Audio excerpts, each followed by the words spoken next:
What's going on, people? It's your boy Izzy, and in this video I want to discuss what Jurgen Klopp's departure at the end of the season is going to mean for Liverpool in the short term. In the short term, I mean in all of the competitions that they're taking place in. Liverpool are on for the quad at the moment, the quad not including the Champions League, but including the Europa League. So whether or not this is going to affect them in the long term is a matter of conjecture, because we don't know who they have lined up. Possibly some people who have been mooted for the job are Xabi Alonso, Steven Gerrard has had a shout, and there's probably going to be a lot more. That is something that I'm not going to tackle in this video. I'm going to talk about what Liverpool's loss of Jurgen Klopp is going to mean for them as far as the cup competitions that they have so far. But anyway, guys, it's your boy Izzy, and if you're new to the channel, please consider hitting that like and the subscribe button to let YouTube and everybody else know that you are enjoying this content.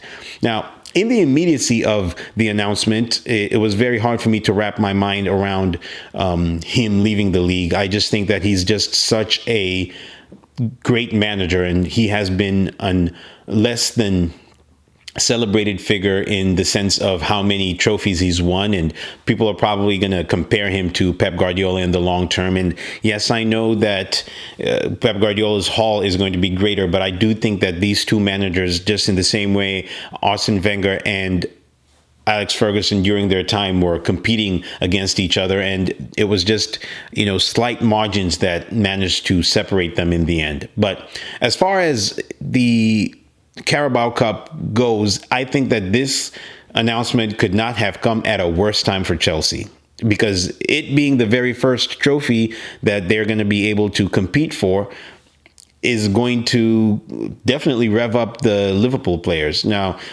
when it comes to what they are going to do in the final, it's definitely going to be mitigated by injuries and, of course, squad selection at the time and everything else at that point, because they don't have Andy Robertson at the moment. They don't have Trent Alexander-Arnold, and they don't have Salah, don't have Endo up until they're going to be eliminated, or if they win the Asian Cup. So some conjecture as far as that is concerned. But I do think that this is going to be a competition that Chelsea are going to have to, it's going to be hard for them, because we all know how Liverpool are able to rally around a cause. And with the fact that this is going to be the first thing that Liverpool are going to tackle after this conversation is over and said, I think, it's going to be tough. I'm going to tip them to win the Carabao Cup. Now, over on to the FA Cup, there's still a lot of big sides to face in the FA Cup. I think Manchester City having beaten Tottenham today, and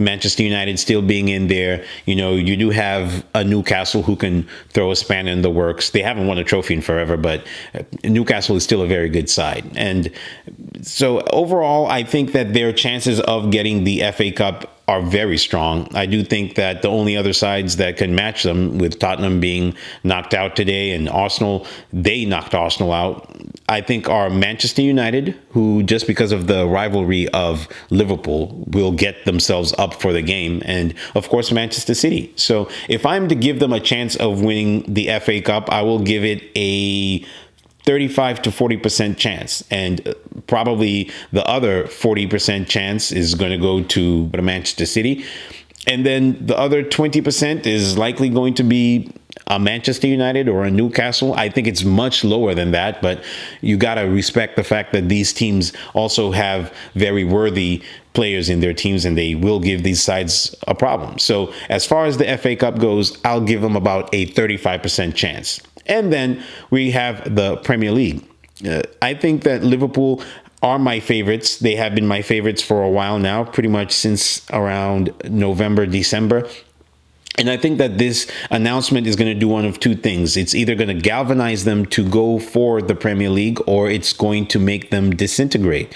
But the club that Liverpool have been over the last 7 or 8 years is a team that will rally around a cause, and they will definitely play for Jurgen Klopp. There is no question that they're going to do that. And whether their hearts are going to fall a little bit, people such as Szoboszlai, who just got signed this season, who's like, I just got into this team and Jurgen is leaving. and the likes of your Endos or McAllister, who are new to the side, well, they might feel as though it's going to be hard for them to lose such a manager, because I'm pretty sure part of the reason that they signed is because Jurgen Klopp is the manager. But overall, you're still going to have your Salahs, your Trents, your Van Dijks, who are going to make sure that everything needs to get done. And I'm still tipping them for the title. And I think that this announcement is going to do the opposite. I think it's going to galvanize Liverpool. I think it's going to make them have a cause. And I think that now everybody else in that top five who thinks they have the ability to win the league is going to be worried.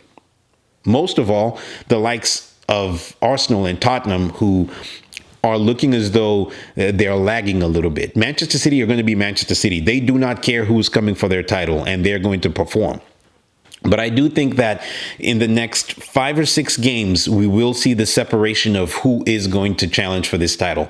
If we still have the 4 or 5 teams that are in and around the conversation right now, attacking it, say by the time we get to about 27 or 28 games, well, we already have a very good league. But if we have those same sides attacking the league, then maybe the conversation will change a bit. I do think that Manchester City now with De Bruyne and the fact that they have a renewed impetus, and you know how they are when it comes towards the end of the season. They have this laser eye focus of trying to deliver the trophy. It's going to be the question of who can hang with them. And I think that Liverpool are best placed to hang with them.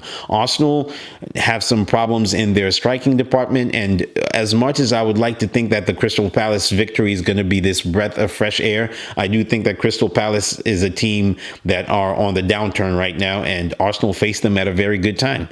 And when you look at Aston Villa, the question is their away form going to hinder them from quite possibly taking it? And they would need to have a Leicester City type of season for them to be able to do that. And Leicester City won the league in a season when some of the big guys were not at the races all the way through. And I don't want to diminish that, because that's still one of the best, in my opinion, the best Premier League win of all time. And I mean from 92 onwards, guys. But as far as what this means for them in the league, I think that Liverpool are going to rally around it, and I'm still going to tip them for the title at this point. I might be proven wrong in the next 5 or 6 games. I do believe that their fixture against Arsenal is going to be pivotal.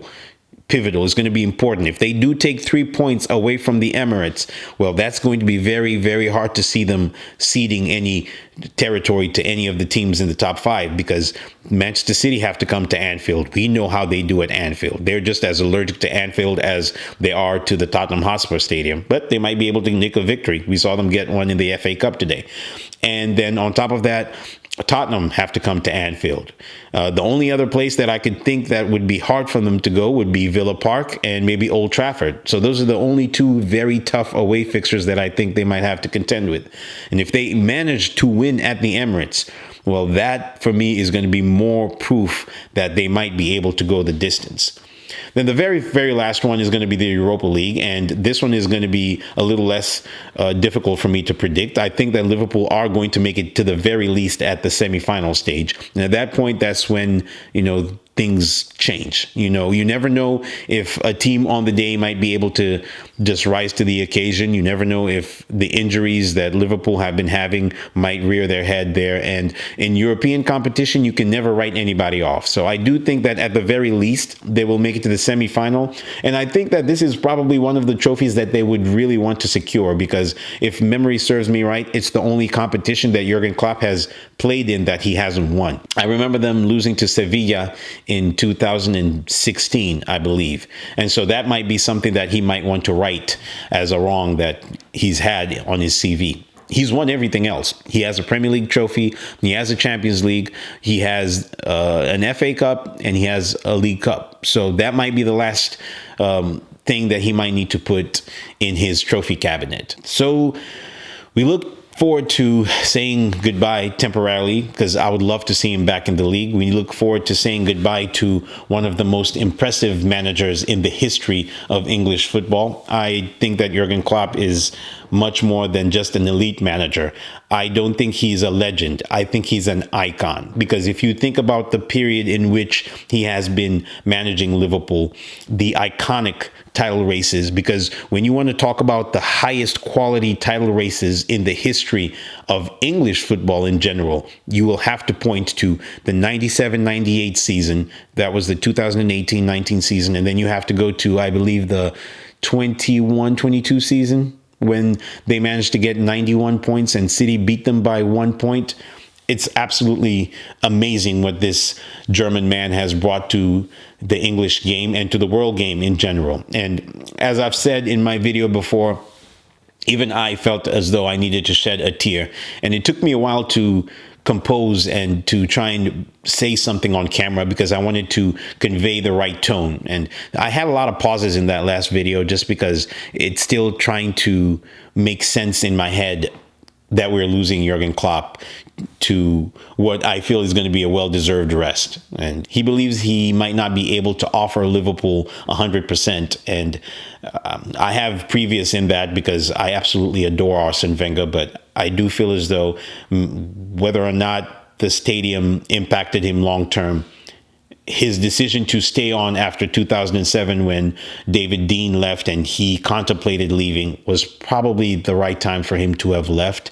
But he cared about our team so much that he stayed on for another 12 years. And while we pilloried him as fans with "get out of our club" and we want new blood, we just didn't understand the dynamics that were taking place at the top of the hierarchy and the boardroom. And overall, Jurgen Klopp has been a very good servant. And as I said, he is an icon of the Premier League. He is much more than a legend. He is somebody who has represented Liverpool Football Club in such a magnificent fashion, in a very regal fashion.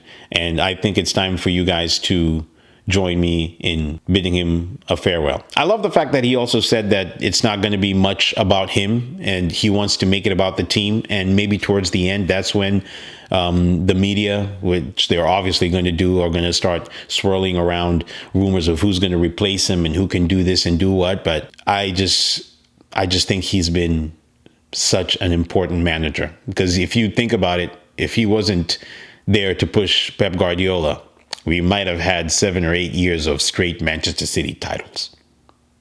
But anyway, guys, it's been your boy Izzy. Thank you for the privilege of your time, and I will catch you on my very next previews as we try and tackle some of these FA Cups this weekend, or if anything else pops up, I will be sure to try and convey my feelings. Until next time, peace.